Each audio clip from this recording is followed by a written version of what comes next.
which I feel like I don't know what I'm doing. I can't control anything. It's just super scary for me.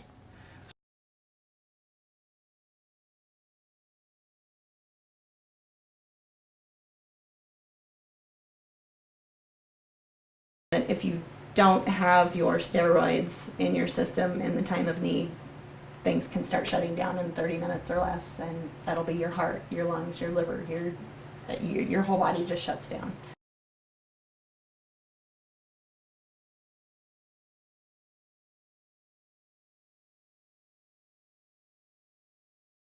You know, for a child, you might just think they have the flu.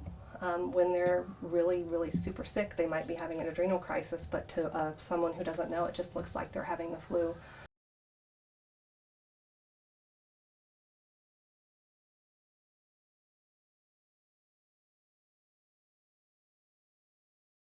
A lot of people do, yes.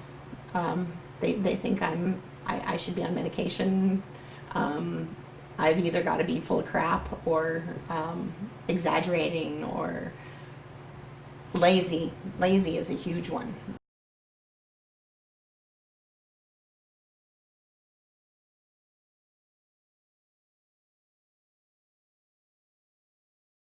Actually, probably beginning in 2013, about a year before my diagnosis, I began having vague symptoms, and they were really vague. I thought they were symptoms of being in my early 50s.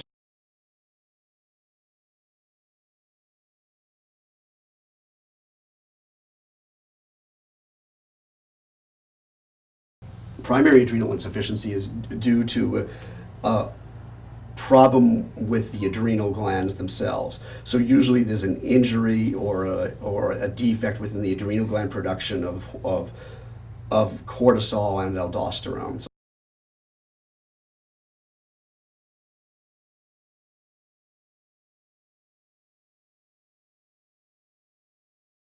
Because Addison's is such a rare disease in the state of Oregon, there are probably only 400 people with primary adrenal insufficiency. They just don't come across it enough. Secondary adrenal insufficiency is those people get treated with hydrocortisone, just like I am on, but it's a totally different disease. And sometimes it's actually, I think it's a more difficult disease because they usually arrive at their disease through a different pathway, and they're usually ravaged by their other primary disease. They often have another disease that gets them into secondary adrenal insufficiency.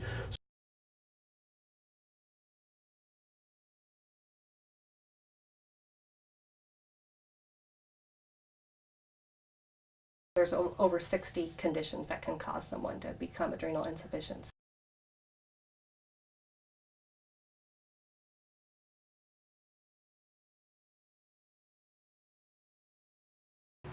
Ended up basically quitting my job because I couldn't withstand the pressure of just anything really. Told my roommate I thought I was dying and I needed to leave.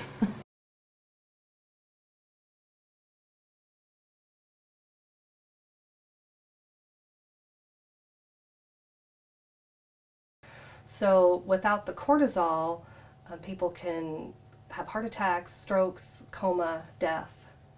This is what happens without cortisol.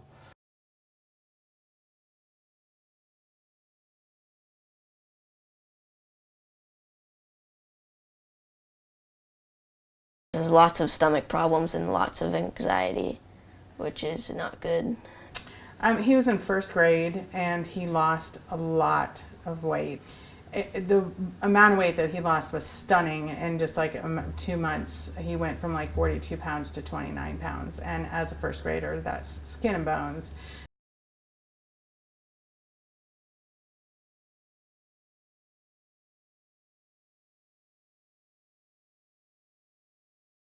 It's like really freaking out. I'm like screaming and trying to stop everybody. I'm trying to push them away, trying to tell them like, please don't do it. Please don't do this. Please don't do that. Adrenal insufficiency, I had never heard those words put together in my life. I had no idea what it was.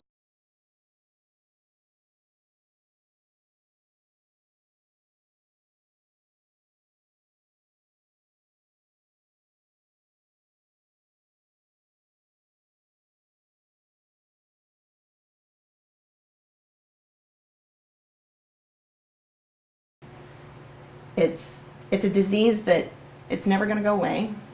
As long as I keep myself healthy, I'm okay. I don't deal with stress well.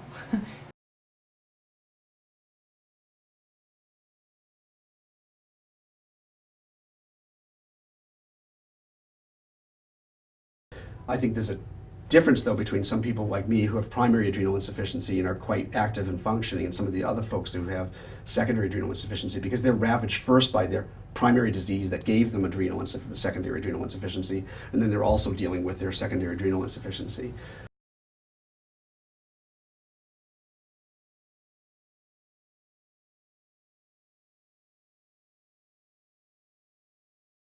People have died in our group because they weren't admitted immediately and given their injection. Children have died, adults have died.